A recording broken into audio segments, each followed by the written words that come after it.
Good morning, students. Today we will start this lecture from this particular problem. This problem is basically on work done, to calculate the work done. Problem क्या कर रहा है कि calculate work done in rotating bar magnet of magnetic movement. Magnetic movement ये है 3 joule per Tesla through angle 60 degree. Found its position along magnetic field भी दी है। तो पहले बार मैग्नेट, सपोज आपने एक्सटर्नल मैग्नेटिक फील्ड अप्लाई की है, ठीक है, ये एक्सटर्नल मैग्नेटिक फील्ड है, और पहले जो है इसमें जो बार मैग्नेट है इस direction means along the magnetic field है। Along the magnetic field means S pole to N pole, यानी जिसकी जिस बार मैग्नेट की magnetic dipole movement along the magnetic field है, मींस मैग्नेटिक डायपोल मूवमेंट जो है इस बार मैग्नेट का S pole to N pole, S pole to N pole along the magnetic field. ऐसे अगर कहा जाता है तो उसका मतलब क्या है कि ये S pole to N pole है, अलोंग द मैग्नेटिक फील्ड है, मींस मैग्नेटिक डायपोल मूवमेंट की डायरेक्शन हमेशा कैसे रहती है, मैंने पहले ही बताया आपको, S pole to N pole रहती है, ठीक है। तो magnetic dipole movement which is along the magnetic field है, और इसको फिर 60 डिग्री क्या किया है, मूव किया है। क्या है, 60 डिग्री मूव किया है, मींस सपोज पर्टिकुलर ऐसे डायरेक्शन में उसको एस टू एन इस डायरेक्शन में उसको मूव किया है, मींस मैग्नेटिक डायपोल मूवमेंट और मैग्नेटिक फील्ड में 60 डिग्री का एंगल बना है। कितना है, 60 डिग्री का। तो ऐसे तो उसको इनिशियल पोजीशन से 60 डिग्री पोजीशन तक लाने के लिए कितना वर्क डन लगता है वो निकालना है। तो वर्क डन का जनरल फार्मूला सबको पता है, work done is equal to, सबको पता है, magnetic dipole movement magnetic field into cos theta 1 minus cos theta 2। अब थीटा 1 क्या है, पहले कैसा था, इनिशियल पोजीशन पे था, means along the magnetic field था, तो 0 डिग्री बराबर है। एंड थीटा 2 जो है, अभी हमने इसको क्या है, मूव किया है, डिस्प्लेस किया है from this position to this position, 60 degree उसको मूव किया है, तो उसकी फाइनल जो एंगल है वो है 60 डिग्री, ठीक है। तो वैल्यू पुट कर सकते हो आप, m दिया है 3 इनटू v दिया है magnetic field 0.34 into 10 to the power -4 into cos 0 क्या आता है, देखो cos थीटा 1 है, theta 1 0, cos 0 1 minus cos 60 degree, theta 2 क्या है अपना 60 डिग्री, तो cos 60 डिग्री क्या होता है 1/2। तो ये हो गया 1 माइनस 1/2, 1/2, ये 1/2 हो गया। 1/2 से इनको मल्टीप्लाई करो तो ये हो जाता है 1/2 into 3 into 0.34 into 10 to the power -4।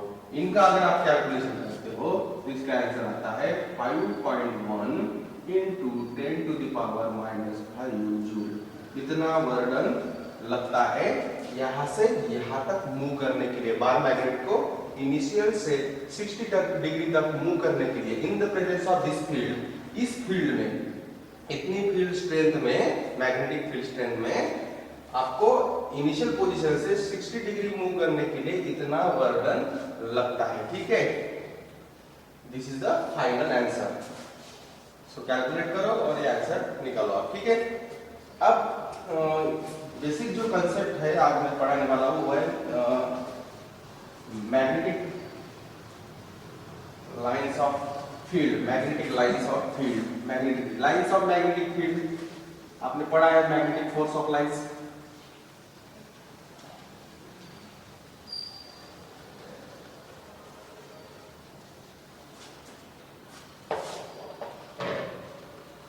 पढ़ा है सबने,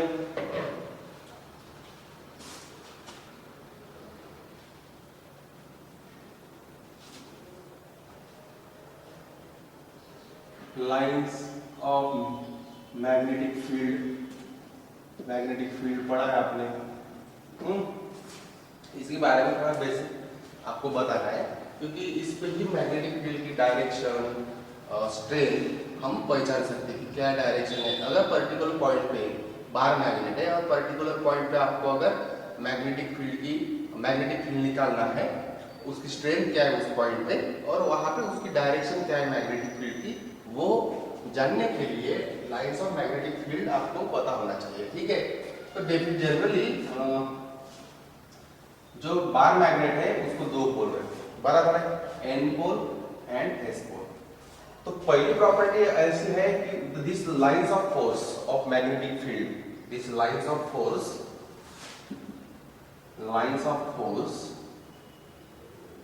of magnetic field, first point क्या है कि एक्सटेंडिंग फ्रॉम एक्सटेंडिंग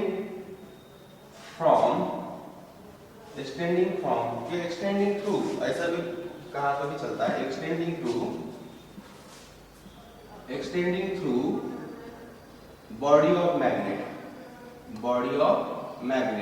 अगर जो कोई मैग्नेट है तो जो उसकी जो लाइंस ऑफ फोर्स है वो extending through the body, means यहां से एक्सटेंड होती है, थ्रू द बॉडी होती है, बराबर है, थ्रू द बॉडी होती है। सेकंड पॉइंट क्या है कि this lines of force which is extending through the body of magnet, which start from n pole,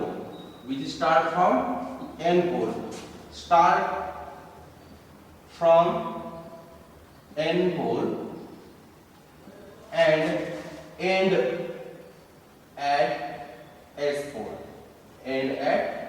means ये मैग्नेटिक फील्ड जो है ऐसी रहेगी।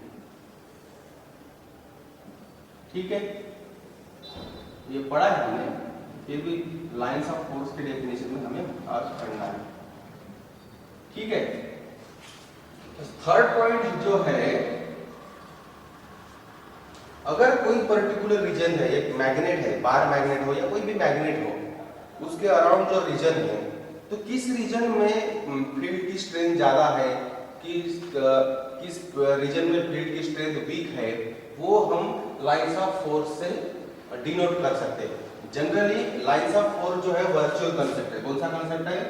वर्चुअल कंसेप्ट है, मींस एग्जैक्टली ऐसी कोई lines of force of magnetic field नहीं रहती है, पर फील्ड की स्ट्रेंथ जो है पर्टिकुलर डिफरेंट रीजन में डिफरेंट होती है, बराबर है, अलग अलग रीजन में अलग अलग उस फील्ड की स्ट्रेंथ होती है। मैग्नेटिक फील्ड जो भी है उस बार मैग्नेट की, मैग्नेटिक फील्ड जो है, जो भी मैग्नेटिक फील्ड प्रोड्यूस हो रही है बार मैग्नेट की वजह से, उस फील्ड की स्ट्रेंथ डिफरेंट रीजन में डिफरेंट होती है। स्ट्रेंथ क्या होती है? डिफरेंट रीजन में डिफरेंट होती है।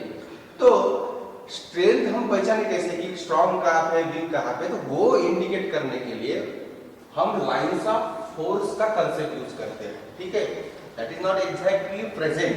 ठीक है, ऐसी लाइंस ऑफ फोर्स रहता नहीं है, पर उसको इंडिकेट करने के लिए हम लाइंस ऑफ फोर्स का कंसेप्ट यूज करते हैं। ठीक है, तो कैसे, अगर बहुत सारे एक पर्टिकुलर रीजन, मैंने इतना रीजन कंसीडर किया है, और इस रीजन में अगर बहुत सारी लाइंस है which is crowded, suppose crowded mean dense है, कैसी है?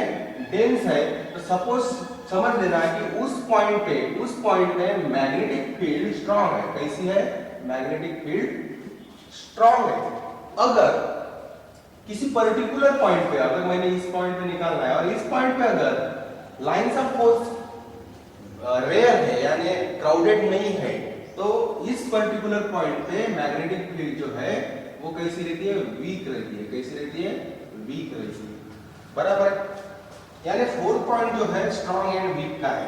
जहां पे डेंस है, लाइन जो है डेंस है, क्राउडेड है, कॉम्पैक्ट है, ठीक है, बहुत सारी लाइंस ऑफ फोर्स है पर पर्टिकुलर एरिया, तो उस पर्टिकुलर पॉइंट के लिए मैग्नेटिक फील्ड की स्ट्रेंथ कैसी रहती है? स्ट्रॉन्ग रहती है। ठीक है, कैसी रहती है? स्ट्रॉन्ग रहती है। और जहां पे लाइंस ऑफ फोर्स कम दिखाई गई है, जहां पे लाइंस ऑफ फोर्स कम दिखाई गई है यानी क्राउडेड नहीं है, रेयर है, यानी बहुत कम है पर फॉर पर्टिकुलर एरिया, जहां जिस पॉइंट पे हमें मैग्नेटिक फील्ड निकालनी है, उस पॉइंट पर अगर लाइंस ऑफ फोर्स बहुत कम है तो वहां पे फील्ड समझ लेना कि वीक है। ठीक है, इंडिकेट करने के लिए हम लाइंस ऑफ फोर्स यूज करते हैं। अगर बताया गया कि यहाँ पे नंबर ऑफ लाइंस बहुत ज्यादा है, तो इसका मतलब क्या है कि क्राउडेड है, बहुत सारी है, डेंस है, तो समझ लेना कि मैग्नेटिक फील्ड उस पर्टिकुलर पॉइंट पे स्ट्रांग है, ठीक है, उस पर्टिकुलर रीजन के लिए मैग्नेटिक फील्ड कैसी है, स्ट्रांग है, मैग्नेटिक फील्ड की स्ट्रेंथ कैसी है, स्ट्रांग है, ठीक है। और फोर्थ पॉइंट जो है, सॉरी फिफ्थ पॉइंट जो है,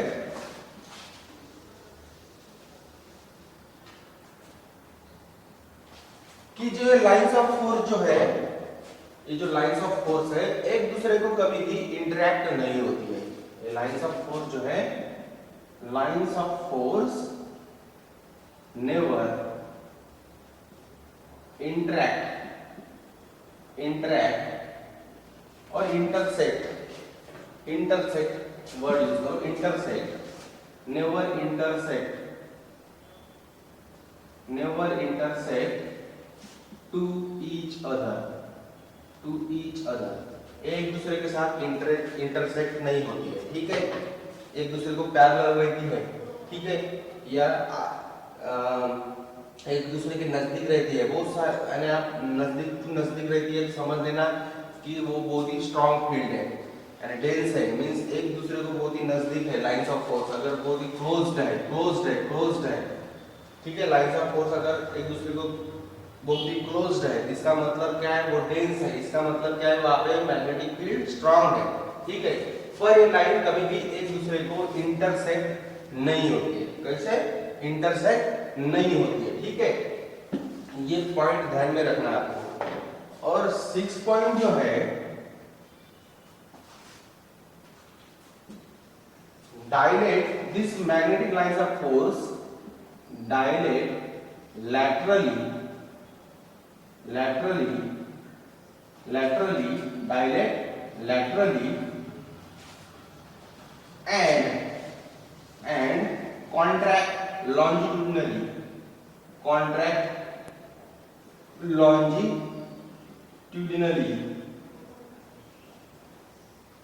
ये जो लाइंस ऑफ फोर्स है,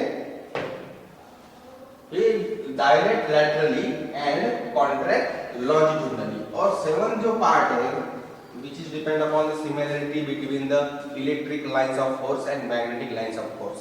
तो इलेक्ट्रिक लाइंस ऑफ फोर्स क्या होता है कि पॉजिटिव चार्ज से स्टार्ट होते हैं और नेगेटिव चार्ज पे एंड होती है, बराबर है।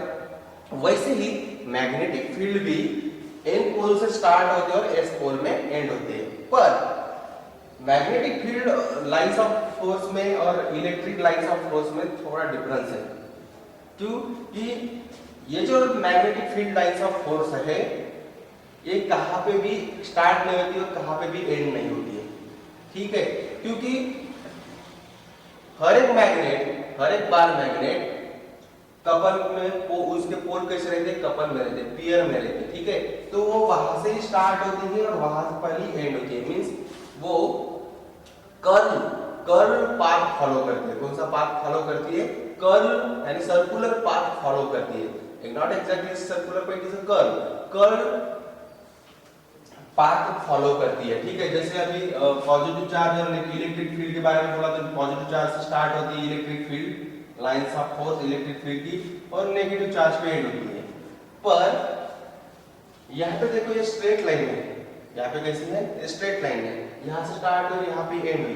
पर मैग्नेटिक लाइंस ऑफ फोर्स ऐसे नहीं होती। मैग्नेटिक लाइंस ऑफ फोर्स कैसे होती है, जहां सपोज ये बार मैग्नेट है तो वहां पे N4 S4 रहता है, तो वहां से उस बॉडी से एक्सटेंड होती है। पहला कांसेप्ट था अपना extending through the body of bar magnet और बॉडी ऑफ मैग्नेट, ठीक है। तो वहां से स्टार्ट होती है और वहां पे एंड होती है, वहां पे स्टार्ट होती है और वहां पे एंड होती है, और कर्व पाथ फॉलो करती है। सिमिलर कब रहती है, electric lines of force and magnetic lines of force similar कब रहती है, एक ही पर्टिकुलर कंडीशन पे सिमिलर रहती है। कौन से, कि अगर वो दूर पॉइंट है वहां पे हमें मैग्नेटिक फील्ड निकालनी है, तो उस कंडीशन पे ही हमें मैग्नेटिक लाइन स्ट्रेट दिखती है। जैसे यहाँ पे बार मैग्नेट है और यहाँ पे पॉइंट निकालना है, तो पर्टिकुलर यहाँ पे मैग्नेटिक फील्ड आपको चेक करनी है, तो ऐसे कंडीशन में ही lines of force of magnetic field हमें स्ट्रेट पाथ फॉलो करते हुए दिखाई देती है, अदरवाइज नहीं दिखाई देती, ठीक है। नहीं तो यहाँ से यानी ये कैसी ऐसी फैलती है, मैग्नेटिक फील्ड कैसी है, ऐसी फैलती जाती है, ठीक है। तो पॉइंट बहुत दूर है, तो ऐसी कंडीशन में हमें वो इलेक्ट्रिक लाइंस ऑफ फोर्स जैसी दिखती है, ठीक है। उसी टाइप की ही सिमिलरिटी। अदरवाइज अगर पॉइंट बहुत नजदीक है जहां पे मैग्नेटिक फील्ड निकालनी है तो वहां पे मैग्नेटिक लाइंस ऑफ फोर्स हमें ऐसी कर्व पाथ फॉलो करते हुए दिखाई देते हैं, ठीक है। हमेशा ही कर्व पाथ फॉलो करती है मैग्नेटिक फील्ड, ठीक है। और लास्ट पॉइंट जो है, लाइंस ऑफ फोर्स का मतलब क्या है। अगर कोई बार मैग्नेट है और इसकी लाइंस ऑफ फोर्स यहां से स्टार्ट हुई, एस पोल में एंड हुई, ठीक है।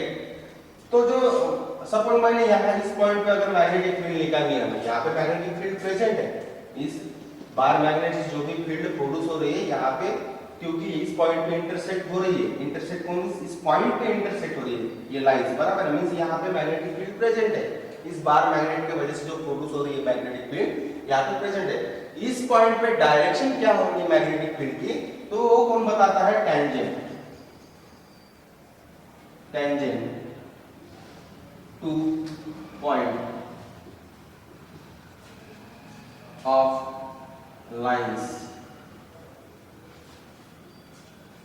अगर लाइंस में हमने पॉइंट निकाला है, वहां पे हमें अगर मैग्नेटिक फील्ड स्ट्रेंथ निकालनी है तो मैं इस पॉइंट पे टेंजेंट निकालूंगा। और टेंजेंट किसको है, उस लाइंस को टेंजेंट ड्रॉ करो जहां पे हमें मैग्नेटिक फील्ड निकालनी है। उस पॉइंट से वो टेंजेंट जाना चाहिए और टेंजेंट किसको रहना चाहिए, उस लाइंस ऑफ फोर्स को लेना चाहिए। मींस उस लाइन को आप टेंजेंट निकालो फॉर दिस पर्टिकुलर पॉइंट। तो ये जो टेंजेंट है क्या करता है, this shows the direction of magnetic field, direction of magnetic field means for this particular point magnetic field की डायरेक्शन कैसी है, वो कौन शो करता है, ये टेंजेंट शो करता है। ये 8 नंबर प्रॉपर्टी है लाइंस ऑफ फोर्स की। Means this tangent indicate the direction of magnetic field for particular point on which we find out the strength of magnetic field। ऐसा एक पॉइंट जहां पे हमें मैग्नेटिक फील्ड स्ट्रेंथ निकालनी है, उस पॉइंट पे टेंजेंट निकालो। जो टेंजेंट किसको टेंजेंट है, जो ये जो बार है, ये एरो जो है किसको टेंजेंट है, ये लाइंस को टेंजेंट है। ऐसा एक टेंजेंट निकालो, वो टेंजेंट क्या बताता है हमें, direction of the magnetic field. This is all about the lines of force of magnetic field. और ये पॉइंट ध्यान में रखना कि lines of force direct, laterally and contract longitudinally, ठीक है। लॉन्जिट्यूडनली कॉन्ट्रैक्ट होती है, ठीक है। और lines of force never intersect each other, एक दूसरे को कभी इंटरसेक्ट नहीं होती, ठीक है। This is all about the lines of force of magnetic field. इसके आगे जो हमें पढ़ना है, ये लाइंस ऑफ फोर्स इसलिए पढ़ा है हमने कि इसके आगे जो हम अर्थ मैग्नेटिज्म का टॉपिक पढ़ने वाले हैं, वहां पे लाइंस ऑफ फोर्स की आपको जरूरत है, ठीक है। तो लाइंस ऑफ फोर्स पढ़ लेना। नेक्स्ट लेक्चर में हम अर्थ मैग्नेटिज्म पढ़ने वाले, उसके रिलेटेड फार्मूले पढ़ने वाले हैं, तो वहां पे ये लाइंस ऑफ फोर्स का कंसेप्ट काम में आता है, ठीक है। Thank you.